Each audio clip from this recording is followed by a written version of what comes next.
Music in the Cafe, a Lukanette alternate universe month-long fanfiction. I will be using the daily prompts found in the Lukanette September 2019 calendar. This is not mine. I will be putting the Tumblr page I found this on in the description box below. I do not claim any credit to it, only to the story. Thank you for watching, reading, or listening. Day 5, First Touch. Marinette bit her lip as she walked into the restaurant. She hoped that she didn't make Luca wait too long. Closing the cafe took longer than expected, as Marinette had to explain to a very angry customer. After hours, the cafe was no longer open after closing. The woman was very angry. She raved about how she was great business and how it was Marinette's loss and that she'd never come to this ridiculous shop again. The Asian woman had to bite her lip from yelling back, "This is my shop, and it's been closed for 10 minutes. Goodbye!" However, she knew she couldn't do that, so she plastered on a fake smile and a falsely calm voice. "Hi, Luca. I'm sorry I'm late," she said as she spotted the boy with black and blue hair. It was a decently nice restaurant. Marinette had worn a more formal outfit than what she normally wore. "No worries," Luca said with a kind smile. Considering it was a nice restaurant, Marinette was fairly certain it was a date. However, she was still unsure if it made them boyfriend and girlfriend just yet. "Do you have an idea of what you want?" Luca asked. Marinette shook her head. No, I'll look at what they have." Marinette's hand shook violently, making her drop the menu. She laughed nervously and felt her cheeks heat up with embarrassment. "Oh, my bad," she said. Luca gave her back the menu and smiled. "No, it's okay." Marinette felt herself just calm down the slightest. But at least he wasn't judging her. Unless he was. Luca scanned through the menu, looking at each item. He noted that Marinette was extremely nervous. Did she not seem in a romantic light? Possibly not, he thought. "Are you feeling okay?" he said worriedly. She was trembling a lot and had already dropped the menu once and was all red. "Oh, yeah, I'm fine." Luca nodded his head but was unconvinced.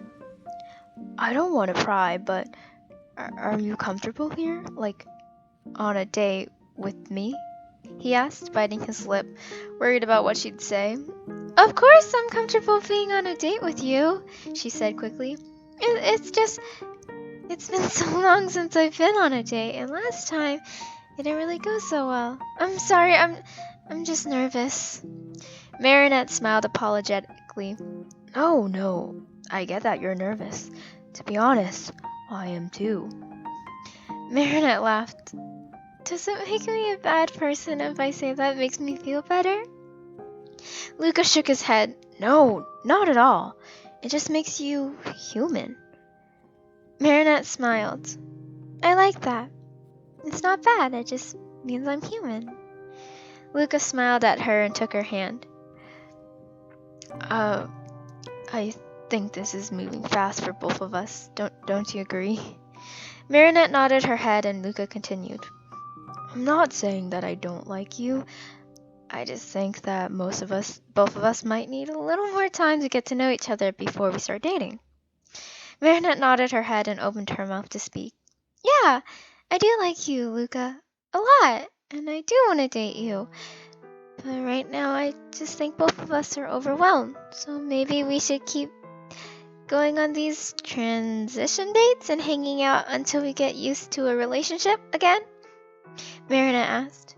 She was worried that Luca was going to slam his hands on the table and yell no, and that she was a witch for proposing such a thing. "Yeah, I agree," Luca said, still holding Marinette's hand. Her hand was warm and soft, comfortable in his own grasp. Maybe in the future, it could be a real date. Maybe in the future, her touch wouldn't be such a foreign luxury. Maybe she would be his future. Just maybe. But in the present, they would enjoy the night, just as friends. But knowing there could be something more. And then the teacher just looked at me and was like, "You can't just sing a song for this presentation." And I said, "You want me to explain gravity, so I will, in song form." And I got a B+, so it worked, Luca said with a smile. Marinette laughed and clasped her hands together. "That's amazing! I wish I had done something like that," she said. It was probably not a good idea. That teacher hated me for the whole year. Despite the earlier worries, the night went great. Luca sighed in happiness the moment he got into his car. "She's so amazing," he said breathlessly to the 0 other people in his car. Marinette was such a sweet and funny girl. It was clear she was still a bit nervous, which of course worried Luca a bit. He never wanted to see her be scared or uncomfortable around him. But it was minimal. Just a few unsteady breaths and shaking hands every now and then, but overall, she seemed to have a good time. Ring! Luca looked at his phone. It was a call from that one agent saying that they were looking for new talent for different things. "Hello, this is Luca Cofane speaking." "Hello, Luca. This is Francisco. I believe we have found something for you. Although, it may not be exactly what you say you do a lot. It is an option that might help you in the future," the agent said. "I'm open to new things," Luca said, just wanting him to get to the part where he could get a job in music. "It's a part in a Broadway show," Francisco said. Luca stayed silent for a moment. "Well, I've turned on stage before, so it's not like it's foreign to me. But I'm not a dancer," Luca explained. Maybe your production was just what he needed. It would showcase him as talented enough to get on the big stage, and maybe when he did gigs, he could market on it. "What show and who will I be auditioning for?"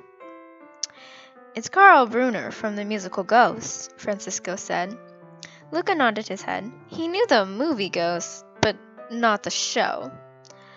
I'll think about it for a while and get back to you on it," Luca decided. "And anyway, I'm not known for theater. Would I even get the chance to audition? I doubt it's open cast," Luca questioned. He knew a little bit about Broadway. His old theater major friends talked about it all the time. "Well, do you remember how I had you send in tapes of different genres like theater, rock, and pop? There was a reason." Luca nodded his head and said an audible, "Oh." "Yes, I showed your tape to the judges, and they said they'd come back for a formal audition. They like your voice." Luca smiled. That was a nice compliment. Any singer wanted to hear that they had a good voice, especially by a judge for a Broadway show. Luca hung up the phone with a thank you and goodbye and drove home. It was getting quite late, so he was getting ready to go to sleep, but not before doing some research on Carl from Ghost. He was a baritone, so that fit the part. Carl was a mover, so that meant Luca didn't have to show off his god-awful dance moves. He could belt and sing rock and pop style. He had to train for that, and he had learned just the slightest bit of singing in university. Although he was mostly guitar, he had to study some drums, piano, and voice. He understood most of the vocal techniques that the website was giving him. Luckily, he did have headshots and resumes created. Every student in his class needed one. He had a fair bit on it. A couple of popular gigs of crowds of 200 or 300 for each concert. His degree in music, his ability to play drums, piano, and guitar. That should be more than impressive than most other actors starting out.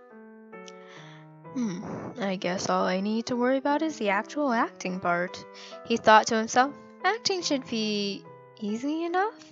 He could act angry and sad enough, and Luca decided that just searching up some videos if he didn't know what to do. He picked up his phone and decided to call his sister, Julica. "Hey, brother," she said when she picked up the phone. "Hey, sister," he laughed. They'd always done the "hey, brother" or "hey, sister" thing when they called each other, stemming from how they talked as children. "I have some news," he announced. "Yes?" She baited him to continue. Luca laughed. Julika was a rather impatient person. Well, his sister huffed on the other line. I swear to God, if she said, knowing exactly what he was doing. It's too bad that they lived in different houses now, or else she'd smack him till he spoke. I might get a part in a Broadway show, he said. Julika smiled, even though her brother couldn't see it. Wow, that's awesome, she said excitedly. Yeah, I know, right? It will get my name out to producers and the whole industry. It would help me when I get gigs, because everyone will want to see a former big stage performer. I just hope I get the part, Luka said. You're gonna do great, big bro, Luka reassured him. Now, I don't know about you, but I'm still not a night owl, so I would head to sleep and you should too. Julika laughed, remembering the nights that Luka would wake her up at maybe 2 a.m. to tell her an amazing idea he had, or waking up at 3 a.m. to tell him to write his new song when daylight was actually, out. As he had always said, I do my best work at night. But his sister did not agree with that. Luka said goodbye and hung up the phone and got into bed. Despite his age, he still had trouble falling asleep at a reasonable time, although he was getting better at it. There was a reason he got coffee at Ladybug's Coffee every morning, and hint hint, it was not just to see the cute barista. Luka quickly texted the agent that he was on board with the Broadway show audition. Great. I've set one up. Last of the day and most memorable. In about 3 weeks on that Tuesday. He only had about 3 weeks to practice. I better get to sleep and pick out songs tomorrow. I still have an actual desk job, Luka thought. He didn't like his day job.